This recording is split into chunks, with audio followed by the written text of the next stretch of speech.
గణపతియే నమః. శ్రీకృష్ణాయ నమః. రాధే రాధే. ఈరోజు వీడియోలో మనము భగవద్గీతలోని 2వ అధ్యాయము సాంఖ్యయోగము నుంచి 16వ శ్లోకము చూద్దాము.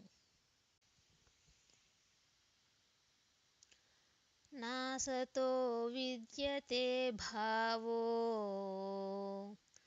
నా భావో విద్యతే సతః ఉభయోరపి దృష్టోంతః త్వనయోస్తత్వదర్శిభిః. ఇప్పుడు ఈ శ్లోకం యొక్క అర్థాన్ని చూద్దాము. నా కాదు, అసతః తాత్కాలికమైన దానికి, విద్యతే ఉన్నది, భావః ఉనికి, నా లేదు, అభావః అంతం, విద్యతే ఉన్నది, సతః శాశ్వతమైన దానికి, ఉభయో రెంటిలో, అపి మరియు, దృష్టః చూడబడినది, అంతః సారాంశం, తు నిజముగా, అనయోః వీటిలో, తత్వ వాస్తవమును, దర్శిభిః జ్ఞానదృష్టి కలవారిచే. ఇప్పుడు ఈ శ్లోకం యొక్క పూర్తి అర్థాన్ని చూద్దాము. అశాశ్వతమైన దానికి స్థిరత్వం లేదు మరియు శాశ్వతమైన దానికి అంతం లేదు. ఈ రెండింటి స్వభావాన్ని యథార్థముగా అధ్యయనం చేసిన తత్వజ్ఞానులు ఈ విషయాన్ని నిర్ధారించి ఉన్నారు. ఇప్పుడు ఈ శ్లోకం యొక్క పూర్తి సారాంశాన్ని చూద్దాము. శ్వేతావతార ఉపనిషత్తు ప్రకారం 3 రకాల అస్తిత్వాలు ఉన్నాయి.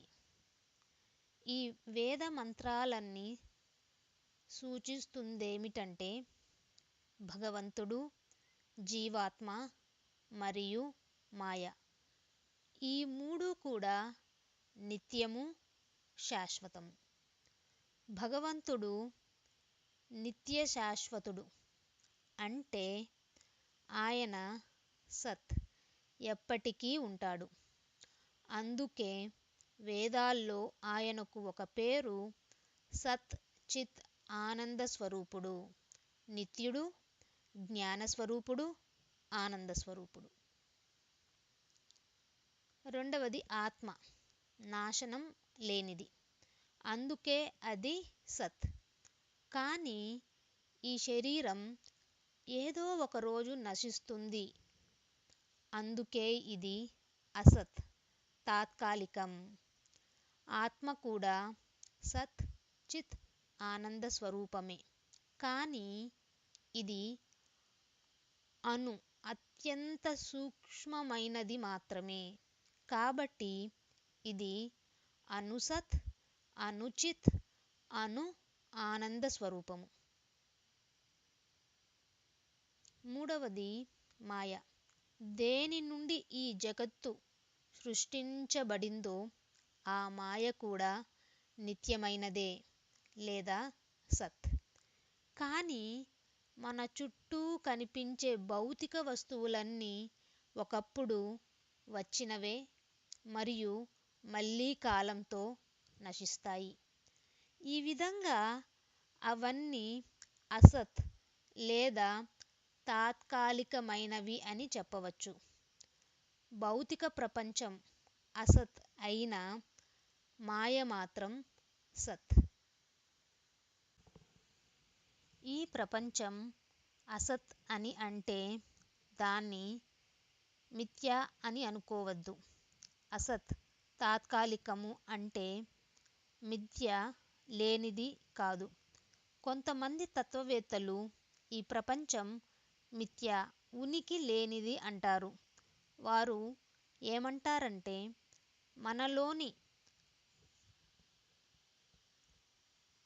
అజ్ఞానం వల్లనే మనకు అన్నీ ఉన్నట్లుగా అనిపిస్తున్నాయి. మనం బ్రహ్మజ్ఞానంలో స్థితులమై ఉంటే ఈ జగత్తు ఉనికి ఉండదు అని అంటారు. కానీ ఇది నిజమే అయితే బ్రహ్మజ్ఞానులకు ఈ జగత్తు కనుమరుగైపోవాలి. వారు తమ అజ్ఞానాన్ని నశింపచేసుకున్న తరువాత ఈ ప్రపంచం ఉనికి వారికి ఉండకూడదు.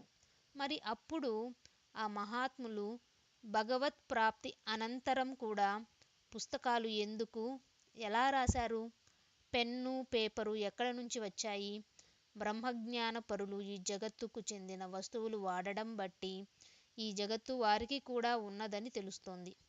అంతేకాక బ్రహ్మజ్ఞానులకు తమ శరీర పోషణకు ఆహారం అవసరం. వేదాల్లో పశ్వాది బిశ్చ విశేషత్ అని చెప్పబడింది. అన్ని ప్రాణుల లాగానే బ్రహ్మజ్ఞానులకు కూడా ఆకలి వేస్తుంది. వారు కూడా ఆహారం తినాలి. ఈ జగత్తు ఉనికి వారికి లేకపోతే వారు ఎలా మరియు ఎందుకు ఆహారం భుజించాలి?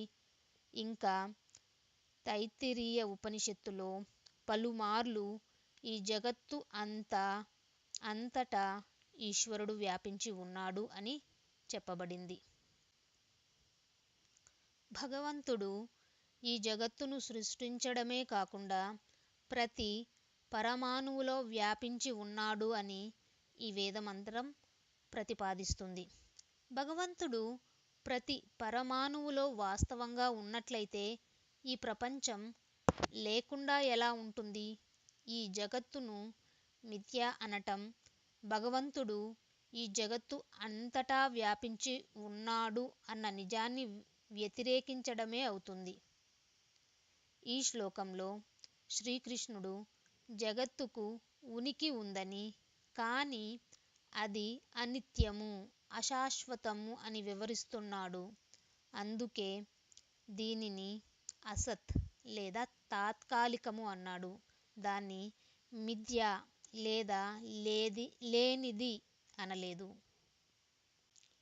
ఇంతటితో ఈ వీడియోని ముగిస్తూ మరొక వీడియోలో 2వ అధ్యాయం నుంచి 17వ శ్లోకంతో మళ్ళీ కలుద్దాము. ధన్యవాదాలు.